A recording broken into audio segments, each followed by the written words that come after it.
প্রশ্ন হচ্ছে, দাজ্জাল একজন মানুষ হয়ে কিভাবে এমন কিছু করবে? এটা কি প্রযুক্তির সাহায্য ছাড়া সম্ভব? 2000 সালের পরে জন্ম নেওয়া তরুণ প্রজন্ম এখন এমন এক দুনিয়ায় বাস করছে যেখানে মানুষের কণ্ঠ, চেহারা, এমনকি চিন্তা পর্যন্ত কৃত্রিমভাবে তৈরি করা যায়। আপনি হয়তো জানেন না, আজকের আর্টিফিশিয়াল ইন্টেলিজেন্স বা এআই এমনভাবে মানুষকে নকল করতে পারে যে বাবা পর্যন্ত নিজের সন্তানের আসল কণ্ঠকে চিনতে পারবে না। এমন প্রযুক্তির যুগে যদি দাজ্জাল আসে, যে সত্য মিথ্যার সীমা ঘোলাটে করে দেয়, বদলে দেয় হক আর বাতিলের সংজ্ঞা, তখন কি আমরা চিনতে পারবো কে সত্য আর কে ভ্রান্ত? বর্তমানে কেউ কেউ মনে করেন দাজ্জাল কোনো মানুষ নয়, বরং আগামী দিনের আরও উন্নত প্রযুক্তি হবে দাজ্জাল। কিন্তু সহিহ হাদিসের বর্ণনা অনুযায়ী দাজ্জাল হবে একজন মানুষ, অতি চতুর, অলৌকিক ক্ষমতার অধিকারী এবং আল্লাহর দেওয়া পরীক্ষার মাধ্যম। নবী করিম সাল্লাল্লাহু আলাইহি ওয়াসাল্লাম বর্ণনা করেছেন, দাজ্জালের এক চোখ হবে অন্ধ এবং সে এমন কিছু করবে যা মানুষকে তার ঈশ্বরত্বে বিশ্বাস করতে বাধ্য করবে। এক হাদিসে বলা হয়েছে, সে মেঘকে আদেশ করবে বৃষ্টি দিতে এবং জমিকে আদেশ করবে ফসল ফলাতে। এখন প্রশ্ন হচ্ছে, দাজ্জাল একজন মানুষ হয়ে কিভাবে এমন কিছু করবে? এটা কি প্রযুক্তির সাহায্য ছাড়া সম্ভব? দর্শক, এখনকার প্রযুক্তির দিকে একটু তাকান। এআই এখন মানুষের মুখ নকল করে ভিডিও বানাতে পারে, যেমন ডিপ ফেক। ভাষা নকল করে কথা বলাতে পারে, যেমন ভয়েস ক্লোনিং। রোবট এখন অনুভব করতে পারে এবং চ্যাট জিপিটির মতো এআই এখন লাখো মানুষের চিন্তা নিয়ন্ত্রণ করতে সক্ষম। দাজ্জাল যদি এইসব প্রযুক্তির সর্বোচ্চ রূপে হাজির হয়, তাহলে কি কি অলৌকিক কাণ্ড ঘটাতে পারে একবার ভেবে দেখেছেন? ধরুন, দাজ্জাল এমন একটি এআই সাম্রাজ্য গড়ে তুলল যেখানে মানুষ তার ভিআর ওয়াচ বা ভার্চুয়াল রিয়েলিটির চশমা দিয়ে জান্নাত দেখে, অথচ বাস্তবে সেটা একটা ধ্বংসস্তূপ। এ কারণেই নবী সাল্লাল্লাহু আলাইহি ওয়াসাল্লাম বলেছেন, দাজ্জালের এক হাতে থাকবে জান্নাত, আরেক হাতে থাকবে জাহান্নাম। কিন্তু প্রকৃত অবস্থা হবে সম্পূর্ণ বিপরীত। দাজ্জালের জাহান্নামের আগুন প্রকৃতপক্ষে সুমিষ্ট পানি এবং জান্নাত হবে জাহান্নামের আগুন। বিজ্ঞানীরা বলছেন, ভার্চুয়াল রিয়েলিটি বা নিউরো সিমুলেশন ব্যবহার করে এমন এক প্যারাডাইস সিমুলেশন বানানো সম্ভব যেখানে মানুষ এক ধরনের সুখ, আনন্দ ও প্রশান্তি অনুভব করবে মস্তিষ্কে সরাসরি ইলেকট্রিক সিগন্যালের মাধ্যমে।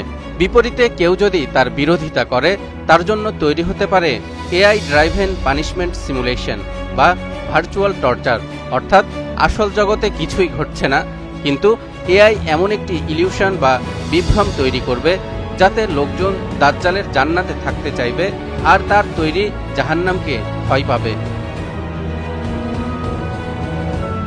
নাওয়াজ বিন সামআন থেকে বর্ণিত, নবী সাল্লাল্লাহু আলাইহি ওয়াসাল্লামকে দাজ্জালের চলার গতি সম্পর্কে জিজ্ঞাসা করা হলে তিনি বলেন, দ্রুতগামী বাতাস বৃষ্টিকে যেভাবে চালিয়ে নেয়, দাজ্জালের চলার গতিও হবে সেরকম।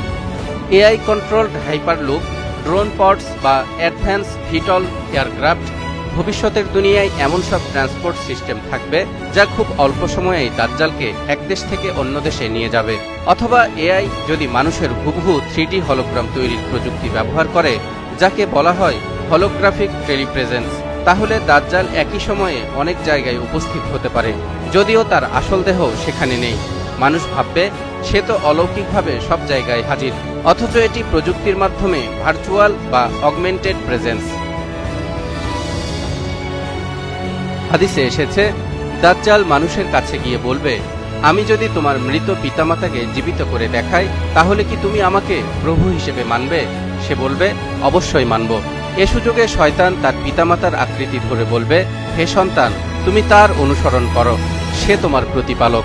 গবেষকরা বলছেন, এআই, রোবোটিক্স, ক্লিনিং, ডিপফেক আর নিউরাল ম্যাপিংয়ের মাধ্যমে ভবিষ্যতে এমন মানব সদৃশ রোবট তৈরি করা সম্ভব যা নির্দিষ্ট মৃত ব্যক্তির মুখ, কণ্ঠ এবং স্মৃতি নকল করতে পারে।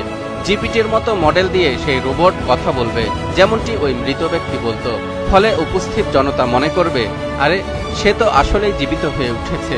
এটি মানুষের মনস্তত্ত্ব এবং প্রযুক্তির এক ভয়াবহ প্রতারণা, যা একে অলৌকিক মনে করাবে।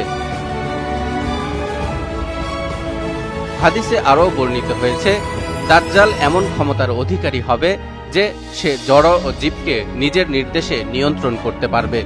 বর্তমানে আমরা দেখতে পাচ্ছি আইওটি বা ইন্টারনেট অব থিংস প্রযুক্তির মাধ্যমে আজকের জড়বস্তু যেমন দরজা, আলো, গাড়ি, এমনকি ফ্রিজ সবকিছুই এআই এর মাধ্যমে নিয়ন্ত্রিত হচ্ছে।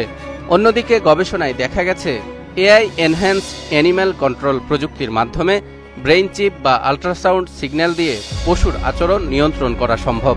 কাজেই ভবিষ্যতে দাজ্জাল যদি পৃথিবীর একটি বিশাল এআই নেটওয়ার্ক নিয়ন্ত্রণ করে, তবে সে জড় ও জীব উভয়কেই নিজের কথা মতো চলতে বাধ্য করতে পারবে। এক কথায় দাজ্জাল আর্টিফিশিয়াল ইন্টেলিজেন্সের এমন একটি অ্যালগোরিদম বানাতে পারে যা মানুষের ঈমান, চিন্তা এবং অনুভূতির উপর ব্যাপক প্রভাব ফেলবে। সূরা নিসার ১২০ নম্বর আয়াতে ইরশাদ হচ্ছে, ইয়াইদুহুম ওয়া ইউমান্নিহিম ওয়া মা ইয়াইদুহুমুশ শাইতানু ইল্লা গুরুরা। সে তাদেরকে আশ্বাস দেয়, মিথ্যা প্রলোভন দেয়। বস্তুত শয়তান তাদেরকে যে আশ্বাস দেয় তা প্রতারণা ছাড়া আর কিছুই নয়। এই আয়াতে যে আশ্বাস বা প্রতিশ্রুতির কথা বলা হয়েছে, আধুনিক যুগে এটা হতে পারে ডিজিটাল ইউটোপিয়া, যেখানে দাজ্জাল মানুষকে দেখাবে কারো দারিদ্রতা থাকবে না, রোগবালাই থাকবে না, সবাই সুখে থাকবে, কিন্তু তার বিনিময়ে দিতে হবে ঈমান, অর্থাৎ দাজ্জালকে প্রভু হিসেবে স্বীকার করে নিতে হবে। এই ধরনের প্রতিশ্রুতি আজকের সোশ্যাল মিডিয়া অ্যালগোরিদমও দিয়ে থাকে। মানুষ বুঁদ হয়ে পড়ে থাকে স্ক্রিনে। ডিজিটাল দুনিয়ার সব মিথ্যা প্রতিশ্রুতি ও অলীক কল্পনাতে বিভোর হয়ে মানুষ আর বাস্তবতার আলোকে ভাবতে শেখে না। বিশ্বাসের জায়গায় তখন শুধুই ভর করে ডেটা ও ট্রেন্ড। কিয়ামতের আগে দাজ্জালের ফিতনাকে সবচেয়ে ভয়াবহ ফিতনা হিসেবে উল্লেখ করেছেন রাসূলুল্লাহ সাল্লাল্লাহু আলাইহি ওয়াসাল্লাম। তিনি বলেছেন, তোমাদের ক্ষেত্রে দাজ্জাল ছাড়া অন্য কিছুতে এত বেশি ভয় আমাকে দেখানো হয়নি। কাজেই দাজ্জালের ফিতনা থেকে বাঁচতে হলে রাসূলুল্লাহ সাল্লাল্লাহু আলাইহি ওয়াসাল্লামের নির্দেশিত আমল করতে হবে। যেমন হযরত আবু দারদা রাদিয়াল্লাহু তাআলা আনহু থেকে বর্ণিত, রাসূলুল্লাহ সাল্লাল্লাহু আলাইহি ওয়াসাল্লাম ইরশাদ করেন, মান হাফিয 10 আয়াতিন মিন আউয়ালি সূরাতিল কাহফি হুসিমা মিনাদ দাজ্জাল। যে ব্যক্তি সূরা কাহফের প্রথম 10 আয়াত মুখস্থ করবে, সে দাজ্জালের ফিতনা থেকে রক্ষা পাবে। দাজ্জালের ফিতনা থেকে বাঁচতে হলে আবু হুরায়রা রাদিয়াল্লাহু তাআলা আনহু থেকে বর্ণিত একটি হাদিসে আরেকটি দোয়ার কথাও বলা হয়েছে। দোয়াটি হলো, আল্লাহুম্মা ইন্নী আউযু বিকা মিন আযাবিল কবরি ওয়া মিন আযাবিন নারি ওয়া মিন ফিতনাতিল মাহইয়া ওয়াল মামাতি ওয়া মিন ফিতনাতিল মাসীহিদ দাজ্জাল। হে আল্লাহ, আমি আপনার কাছে কবরের শাস্তি, জাহান্নামের শাস্তি, জীবন ও মৃত্যুর ফিতনা ও দাজ্জালের ফিতনা থেকে আশ্রয় চাই। প্রিয় দর্শক, প্রযুক্তি কোনো পাপ নয়, কিন্তু যখন সেটা দাজ্জালের মতো কোনো প্রতারকের হাতে পড়ে, তখন সেটা হয়ে ওঠে ঈমান ধ্বংসের অস্ত্র। আমাদের দায়িত্ব প্রযুক্তিকে চিনে তার ফাঁদে না পড়ে সত্যের পথে দৃঢ় থাকা। মহান আল্লাহ আমাদেরকে দাজ্জালের সেই ভয়ানক ফিতনা থেকে হেফাজত করুন। আমিন।